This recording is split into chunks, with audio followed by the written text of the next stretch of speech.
Ya baik, terima kasih saudara, Anda masih menyaksikan Sapa Sukabumi bersama saya dan juga anggota Bawaslu Bapak Muidul Fitri ini. Tadi kita sempat membahas ya Pak terkait laporan pelanggaran yang marak saat ini. Nah ini tanggapan Bawaslu-nya itu seperti apa Pak? Kalau berbicara laporan, ginilah biar semuanya paham. Jadi kita tuh kalau ketika ada proses pelanggaran pemilu, ini bersumber daripada dua hal. Pertama temuan, yang kedua laporan. Kalau temuan itu adalah pelanggaran yang diketahui secara langsung oleh jajaran kita di Bawaslu. Karena jajaran kita di Bawaslu mungkin secara berjenjang ke bawah, cuman kalau tingkatan jenjang bawah dari mulai tingkat kecamatan dan tingkat desa itu sifatnya ad hoc. Kalau kita kan sudah permanen. Nah, dari tingkatan Panwascam, Panwaslu kecamatan dan pengawas kelurahan desa yang mana totalnya mungkin kalau Panwascam itu ada 141 karena 3 orang tiap kecamatan. Kita kan di Kabupaten Sukabumi ada 47 kecamatan. Jadi per kecamatan itu ada 3 orang Panwaslu kecamatan pimpinannya dan dibantu oleh 7 orang kesekretariatan. Kalau pengawas kelurahan atau desa berarti itu 1 orang per desa. Per 1 orang per kelurahan. Berarti totalnya ada 386 karena total desa dan kelurahan di Kabupaten Sukabumi ada 386. Terus ada lagi pengawas TPS yang mana pengawas TPS itu 1 orang. 1 orang per TPS. Berarti totalnya di Kabupaten Sukabumi ada 8.000 pengawas TPS sesuai dengan jumlah TPS yang ada di Kabupaten Sukabumi. Nah, kembali lagi pada tadi. Jadi temuan itu adalah pelanggaran yang diketemukan secara langsung oleh penyelenggara pemilu, maksudnya oleh Bawaslu. Nah, itu dijadikan sebagai sebuah temuan. Tapi prosesnya pada akhirnya sama. Mau itu temuan, mau itu laporan, prosesnya sama. Kalau misalkan temuan, misalkan menemukan pelanggaran nih, ketika kampanye ada pelanggaran netralitas, misalkan ada kepala desa, pengerangkat desa ataupun ASN yang mengikuti kampanye diketemukanlah oleh pengawas itu ya, makanya itu nanti dituangkan dalam LHP. Pertama dituangkan dalam LHP. Dalam LHP itu adalah semacam alat kerja bagi kita ketika melakukan pengawasan, pasti dituangkan dalam laporan hasil pengawasan. Dalam laporan hasil pengawasan itu kan secara runtut itu sudah jelas ya, dari mulai pelaksana pengawasnya siapa, nomor berapa, pada tahapan apa, nanti dituangkanlah dalam narasi. Dalam narasi tersebut misalkan melakukan proses pengawasan, yang mana dalam proses pengawasan ditemukan adanya dugaan pelanggaran pemilu jenisnya ini misalkan. Nah, setelah dituangkan itu nanti masuk ke ranah misalkan Panwascam ya, menemukan nanti di Panwascam, Panwaslu kecamatan nanti melakukan pleno. Prosesnya melakukan pleno itu menentukan apakah betul dalam proses pelaksanaan pengawasan tadi, misalkan dalam kampanye itu ada dugaan pelanggaran, ada ini, apakah sudah ditetapkan ini masuk ada dugaan pelanggaran, dipastikan tidak. Misalkan kalau sudah dipastikan dalam pleno dan disepakati bahwa itu ada dugaan pelanggaran, maka setelah itu dilihat daripada jenis pelanggarannya. Kalau jenis pelanggarannya misalkan netralitasnya, itu nanti diteruskan nanti diregistrasi lah gitu. Karena kan jadi ada 2 nih. Pertama di LHP itu masih dalam proses pengawasan. Kalau LHP itu masih proses pengawasan. Setelah misalkan dalam proses pengawasan dan ada dugaan pelanggaran, maka dugaan pelanggaran tersebut tadi kan dimasukkan dalam pleno dulu ya, pleno 3 orang komisioner Panwaslu kecamatan nih misal.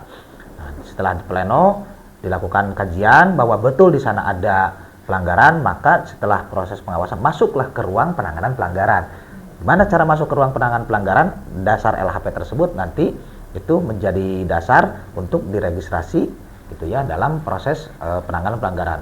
Dan kalau misalkan jenis pelanggaran tersebut menjadi kewenangannya tingkat kabupaten, maka diteruskan ataupun dilimpahkan dari Panwaslu kecamatan ke Kabupaten Sukabumi. Nah, di kabupaten, misalnya di tingkat kabupaten, barulah kita melakukan kembali kajian dan masuk ke ranah sentra Gakumdu. Sentra Gakumdu itu adalah sentra penegakan hukum terpadu, yang mana di Gakumdu itu ada 3 unsur. Pertama unsur Bawaslu, kedua unsur kepolisian, yang ketiga unsur kejaksaan. Nah, unsur-unsur inilah di Gakumdu ini masuk makanya ruang disebutnya adalah ruang penanganan pelanggaran gitu, ataupun ruang penindakan. Nah, itu dari temuan ya, itu temuan lah. Proses temuan seperti itu. Jadi temuan itu adalah pelanggaran yang diketahui secara langsung oleh jajaran Bawaslu. Yang kedua ada laporan. Kalau laporan itu adalah pelanggaran-pelanggaran pemilu yang dilaporkan secara langsung oleh warga masyarakat. Siapapun bisa melaporkan, yang penting dia warga negara Indonesia, yang kedua dia punya hak pilih, gitu kan. Nggak bisa anak kecil yang melaporkan, nggak bisa, gitu. Dan kalau laporan itu pun sama, gitu. Pelapornya itu dia melapornya ke siapa? Mau itu melapor ke tingkat kecamatan atau melapor langsung ke Bawaslu Kabupaten.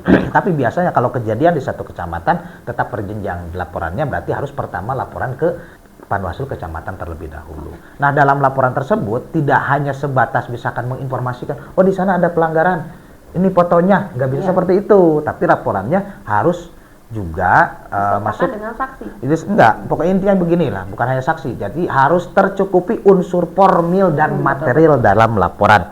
Itu unsur formil dan material laporan. Nah, unsur formil material itu ya banyak lah, seperti pelapornya siapa, berarti yang melaporkan ya KTP-nya kan ada, berarti kan. Terus yang terlapornya siapa, gitu. Terus buktinya apa saja, saksinya siapa, dan sebagainya. Ketika laporan itu masuk, ketika sudah tercukupi formil materialnya, dilakukan kajian bahwa ini memenuhi unsur, maka itulah diregistrasi. Setelah diregistrasi ya, maka itu apakah ditindaklanjuti oleh Panwaslu Kecamatan atau dilimpahkan ke Bawaslu Kabupaten sesuai dengan jenis pelanggarannya tadi. Nah, itu proses mekanisme laporan dan temuan. Proses mekanisme yang tadi kita dengar itu cukup panjang sekali, Pak. Sedangkan waktu yang diberikan itu hanya 14 hari. 14 hari Betul. ataupun 7 hari sejak diketemukan. Oke, Pak. Kan lebih singkat. Lebih singkat. Nah, ini cara mensiasatinya seperti apa, Pak? Cara mensiasatinya ya, pertama kita secara cepat menanggapi dan tidak membiarkan misalkan adanya proses pelanggaran secara larut-larut. Jadi berlarut-larut itu dibiarkan, enggak. Jadi karena memang kenapa misalkan kita harus cepat? Ya karena memang kita dikasih batasan waktu. Batasan waktu selama 7 hari sejak diketemukan itu pun harus hari kerja loh. Laporan itu pertama harus pelaporannya hari kerja. Terus waktunya itu dari mulai pukul 8 sampai dengan pukul 16 kalau nggak salah gitu ya. Kalau salah nanti bisa koreksi lah. Itu pun laporan yang disampaikan nggak bisa misalkan melewati pukul 4 pukul yang sudah ditetapkan. Jadi laporan secara formal itu harus dari mulai pukul sekian sampai pukul sekian, dan itu pun di hari kerja. Seperti itu. Berarti memang pertimbangannya juga banyak sekali dan kita juga harus lebih cepat tanggap, betul ya Pak ya? Lebih cepat tanggap, jadi tidak membiarkan. Oke, kita akan menanyakan saran dari Bawaslu sendiri untuk masyarakat nih, mengingat waktu pemilihan umum ini hanya sebentar lagi. Tapi itu mungkin bisa dijawab setelah pesan-pesan berikut ini. Tetap bersama kami, tetap di Sapa Sukabumi.